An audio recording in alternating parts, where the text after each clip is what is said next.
Hey guys, in this video I want to talk about your rig and give you some recommendations of what I think an average all-around guitarist nowadays should have. So depending on the type of music that you intend on playing, your rig may be either very simple or it can just evolve and become more and more complicated.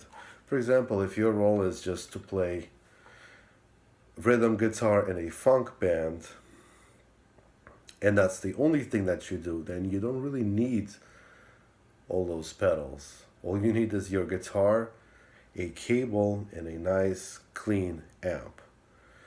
If your role is to be like the guitarist for U2, the Edge, and have all these crazy delay sounds, and if you're playing solos and rhythms and all those kind of trick sounds, then yeah, take a look at the rig rundown for the Edge. The pedal board is just ginormous and complicated. It's like a spaceship.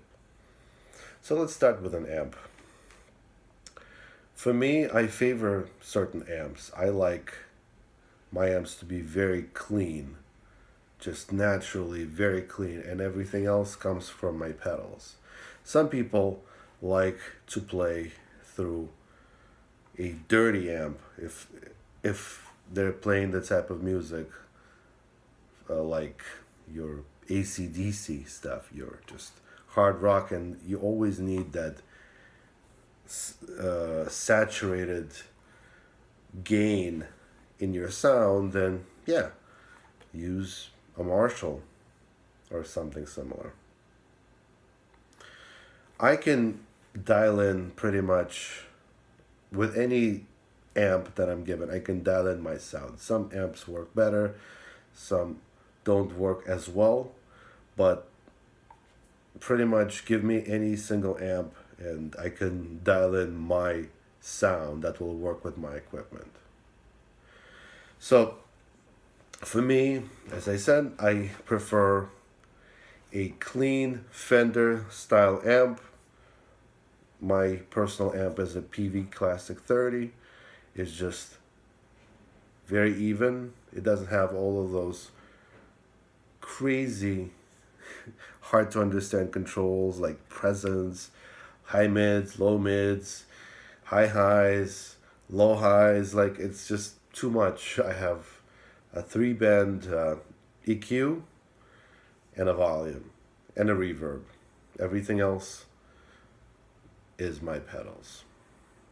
So that's my personal preference. I know some people love those Mesa Boogie amplifiers that have all those crazy parameters, but with me, the easier it is, the better.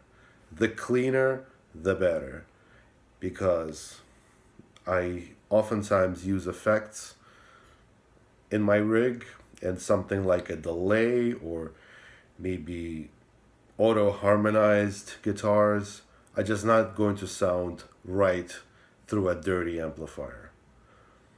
So here is my main pedal board. I have a video somewhere on my channel of explaining my signal path, but basically, let's look. I have my wireless receiver. That's where the signal starts. Then it goes into my automatic wah pedal. Then DS1. There's a freeze pedal, and there's also a multiprocessor pedal, and a looper, and a secondary control switch for the looper. It's also this pedal that kind of cuts the sound. But if I were to simplify it even further, my rig is, forget about the wireless, forget about this volume cut pedal. It is pretty much distortion, wah-wah pedal, and something that makes my solos jump out.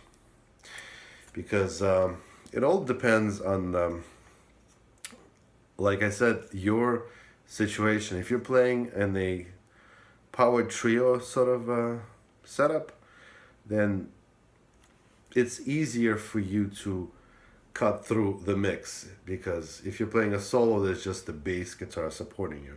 But if you have a horn section, if you have keys and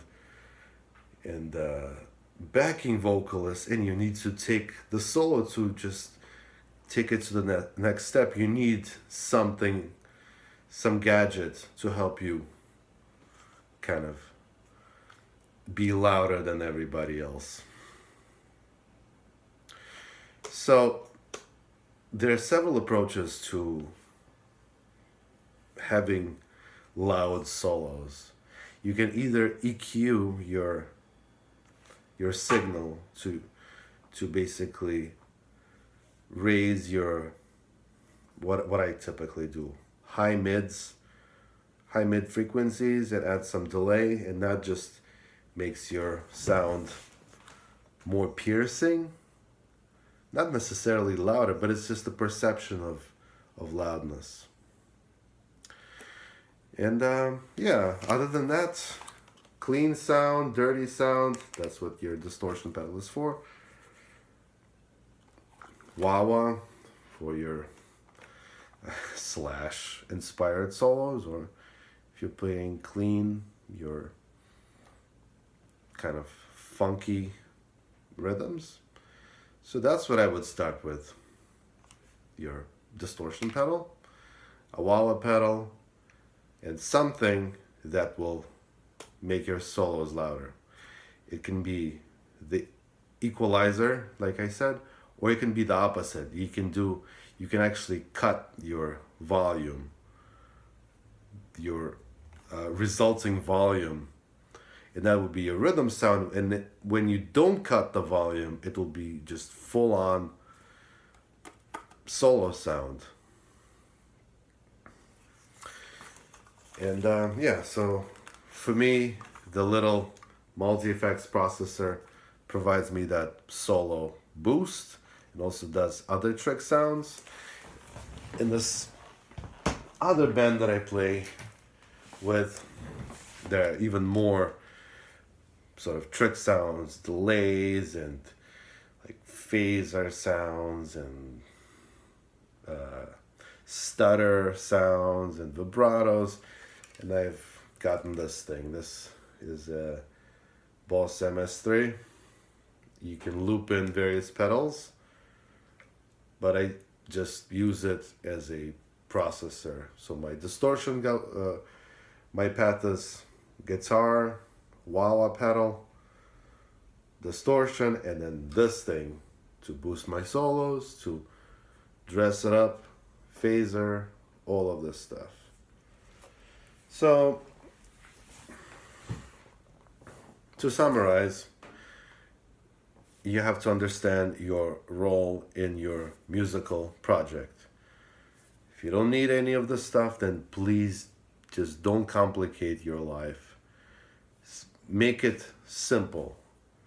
Start out simple, and then the sort of bare minimum of every single guitarist to be able to play various covers: wah-wah pedal, distortion, and some kind of a lead sound effect.